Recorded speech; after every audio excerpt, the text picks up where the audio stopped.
নমস্কাৰ বন্ধু বান্ধৱীসকল, আপোনালোকক প্ৰেম আৰু জীৱনলৈ স্বাগতম জনাইছোঁ। বন্ধু বান্ধৱীসকল, আজি আমি আলোচনা কৰিম আপোনাৰ পাৰ্টনাৰ মানে বয়ফ্ৰেণ্ড বা গাৰ্লফ্ৰেণ্ড বেলেগ কাৰোবাৰ প্ৰেমত পৰিছে নেকি, আৰু যদি বেলেগ পাইছে তেনেহ'লে আমি কেনেকৈ জানিম। তেন্তে ভিডিঅ'টো চাওঁ। প্ৰথম পইণ্টটো হ'ল বিহেভিয়াৰ।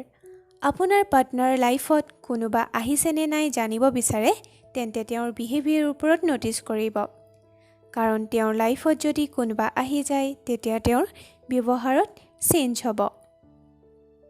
আগৰ দৰে কথা পাতিব নিবিচাৰিব, আপোনাক টাইম দিব নোৱাৰিব, যিকোনো সৰু সৰু কথাত নিজকে বহুত বিজি থকাৰ দৰে দেখুৱাব চেষ্টা কৰিব। লগ কৰিলেও আপোনাক দেখি হাঁহি মাতি আগৰ দৰে কথা পাতিব নিবিচাৰিব। এনেকুৱা বিহেভিয়াৰৰ ওপৰত আপুনি ধ্যান দিব। কাৰণ এনেকুৱাই হয় যেতিয়া একো কাৰণ নোহোৱাকৈ পাৰ্টনাৰ এজনৰ বিহেভিয়াৰত চেঞ্জেছ কিছুমান আহে।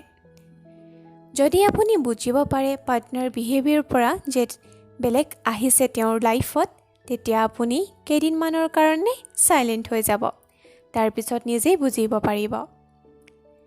দ্বিতীয় পইণ্টটো হ'ল, যিসকল লোকে আপোনালোকৰ ভালপোৱাৰ বিষয়ে জানে তেওঁলোকৰ লগত কথা পাতিব পাৰে, বাট তেওঁলোকক ডাইৰেক্ট হেল্প লাগে নাইবা নিজৰ পাৰ্টনাৰৰ ওপৰত যে ডাউট আছে এনে কথা নক'ব। কাৰণ আপোনাৰ পাৰ্টনাৰক যদি তেওঁলোকে কৈ দিয়ে আৰু পাৰ্টনাৰে যদি আপোনাৰ কথা গম পাই যায় আপুনি কি তেওঁৰ বিষয়ে ভাবি আছে, তেনেকুৱাত হয়তো আপোনালোকৰ মাজত কাজিয়াও হ'ব পাৰে। গতিকে তেনে মানুহ বা ফ্ৰেণ্ডৰ টাচত থাকিব, কথাও পাতিব, মাজে মাজে পাৰিলে লগো কৰিব, কিন্তু মনৰ কথা খুলি নক'ব। আৰু হয়তো তেতিয়া সেই মানুহজন বা ফ্ৰেণ্ডজনে আপোনাক পাৰ্টনাৰৰ কথা যদি কিবা জানেও নিজেই ক'বলৈ চেষ্টা কৰিব। বাট আপুনি কেতিয়াও তেওঁৰ আগত নিজেই প্ৰথমে প্ৰব্লেমখিনি নক'ব। একেবাৰে শেষৰ পইণ্টটো হ'ল, আপোনাৰ পাৰ্টনাৰৰ লগত কথা পাতিব এই বিষয়ে, বাট তেতিয়া যেতিয়া আপুনি 80% চিয়'ৰ হ'ব। কাৰণ আপুনি ভবাৰ দৰে যদি কথাটো নহয় আৰু আপুনি পাৰ্টনাৰক যদি কৈ দিয়ে তেতিয়া হয়তো ভাল ৰিলেশ্যনটো বেয়া হৈ যাব, কাজিয়া হ'ব, আৰু লগতে পাৰ্টনাৰ নভবা কথাও আপুনি কৈ দিলে অলপ হ'লেও তেখেতে মনলৈ এই কথা আনিব। গতিকে 80% চিয়'ৰ হৈহে পাৰ্টনাৰৰ লগত এই বিষয়ে ডিছকাছ কৰিব। আপোনাৰ কেনেকুৱা কি কথাত ডাউট আছে এই সকলোবোৰ তেখেতৰ আগত ক'ব। যদি তেখেতে বুজিব পাৰে হয়তো আপোনাৰ ডাউট ক্লিয়াৰ কৰিব, আৰু নাইবা একো নক'লে আপুনি গম পাব তেখেতৰ মনত কি আছে। আৰু হয়তো একো আপুনি গম নাপাবও পাৰে, তেখেতে একো খুলি নক'বও পাৰে।